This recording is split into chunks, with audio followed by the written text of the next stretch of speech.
नीरव मोदी जिस पर की आरोप है कि हजारों करोड़ों रुपए के गबन करके वो भारत से गायब हो गए। उनके बंगला जो है वो अलीबाग में है। उस बंगले को काफी सारे इलीगल कंस्ट्रक्शंस थे। काफी समय से ये मुद्दा बॉम्बे हाईकोर्ट के अधीन था। न सिर्फ नीरव मोदी बल्कि मुंबई के कई सारे बड़े लोग, तकरीबन 50 से ज्यादा ऐसे बंगले उनके हैं वहां अलीबाग में जिन पर में की काफी इलीगल कंस्ट्रक्शंस हुए थे।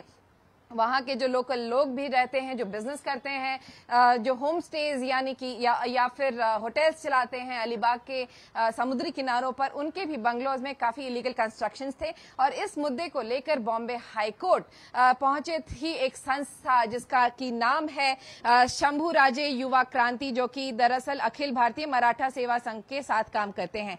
तो इन लोगों ने बॉम्बे हाईकोर्ट में एक याचिका दर्ज की थी और उसी की वजह से बॉम्बे हाईकोर्ट में कई सारे आदेश पारित हुए थे और लोकल जो अथॉरिटीज हैं उनको आदेश दिया गया था कि वो इन अवैध इमारतों को तोड़ें।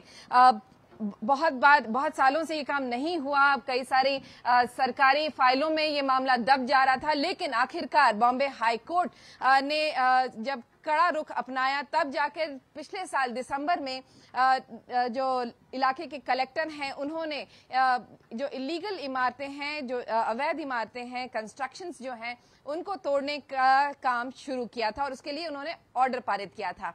और यही वजह है कि आज नीरव मोदी के बंगलों के बाहर अभी इस वक्त खड़ी है काफी सारी पुलिस, वहां लोकल अथॉरिटीज जो पूरा डिमोलिशन का काम करने वाली हैं।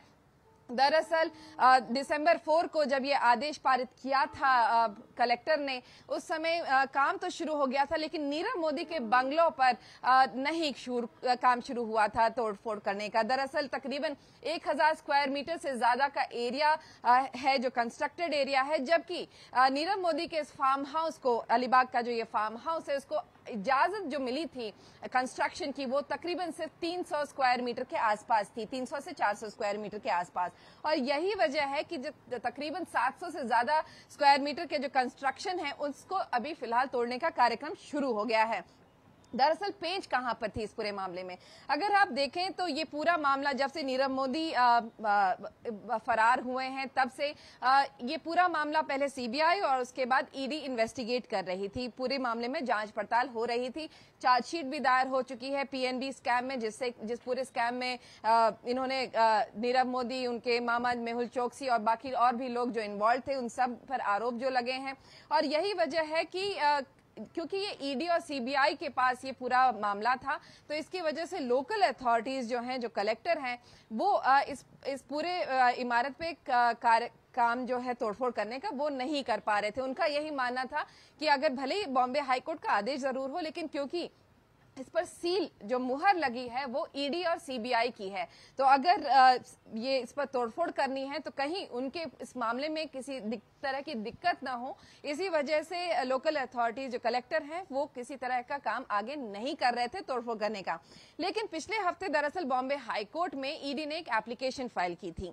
ईडी ने अपने एप्लीकेशन में साफ कहा था कि दरअसल क्योंकि उनकी जांच पड़ताल अभी भी चल रही है, उन्होंने हालांकि बहुत सारी चीजें जब्त कर ली हैं, लेकिन फिर भी क्योंकि ये पूरा मामला अभी अदालत में जाना बाकी है, उस पर ट्रायल होना बाकी है, तो कहीं उन्हें किसी तरह की दिक्कत ना हो। लेकिन अदालत ने इस पूरे मामले की जब सुनवाई, उनके एप्लीकेशन की सुनवाई की, उन्होंने अदालत का यही कहना था, चीफ जस्टिस नरेश पाटिल का जो बेंच है, उन्होंने साफ साफ कहा कि दरअसल अगर ये मामला, अगर ये जो प्रॉपर्टी है भले ही वो नीरव मोदी के पास होती या फिर किसी इन्वेस्टिगेटिंग एजेंसी के पास होती या किसी भी के पास होती, अगर अवैध है इसका कोई पोर्शन तो वो तो अवैध है, चाहे वो किसी के भी पास हो। तो यही वजह है कि जब बॉम्बे हाई कोर्ट से इन्हें कोई राहत नहीं मिली ईडी और सीबीआई ने, तो इन्होंने इसके आगे फिर इसको परस्यू नहीं किया है फिलहाल। और यही वजह है कि लोकल अथॉरिटीज जो हैं वो इस वक्त पहुंच चुके हैं अलीबाग के उस बंगलों पे जहां पर कि अवैध निर्माण हुआ है। तो आखिर निर्माण कितना हुआ है? तकरीबन काफी सारे वेबसाइट्स हैं जहां पर कि जो नीरव मोदी का जो अलीबाग का बंगला है उस पे काफी खूबसूरत विजुअल्स आपको अब देखने को मिल सकते हैं। उनमें साफ दिखता है कि दरअसल ये 300 स्क्वायर मीटर से 400 स्क्वायर मीटर जो इनको परमिशन जो दी गई थी उतना तो नहीं है।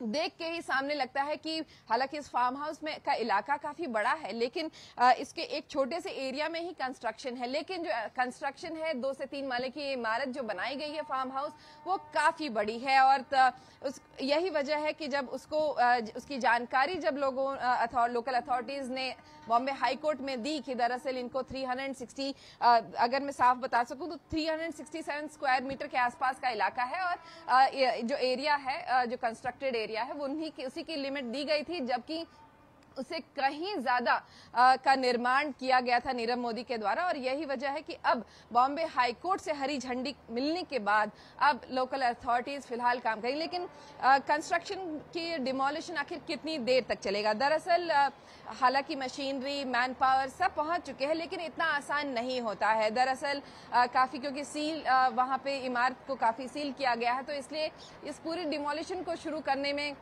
पूरा जो सील है उसको देखने के लिए कि किसी तरह की और कुछ और काम ना हो जाए, कोई गलत काम नहीं हो जाए इस डिमोलिशन में, ये सब उनको अथॉरिटीज को देखना पड़ेगा। और यही वजह है कि बहुत नाप तौल के फिलहाल काम चल रहा है वहां पर। यही वजह कि थोड़ा समय जरूर लगेगा। इससे पहले भी कई लोगों की इमारतें, जो अवैध इमारतें थी, उन्हें तोड़ा गया था, और आगे भी अभी और थोड़ा और काम करना बाकी है। लेकिन फिलहाल तुरंत ये जो प्रक्रिया है ये खत्म नहीं होने वाली है, थोड़ा समय जरूर लगेगा लोकल अथॉरिटीज को।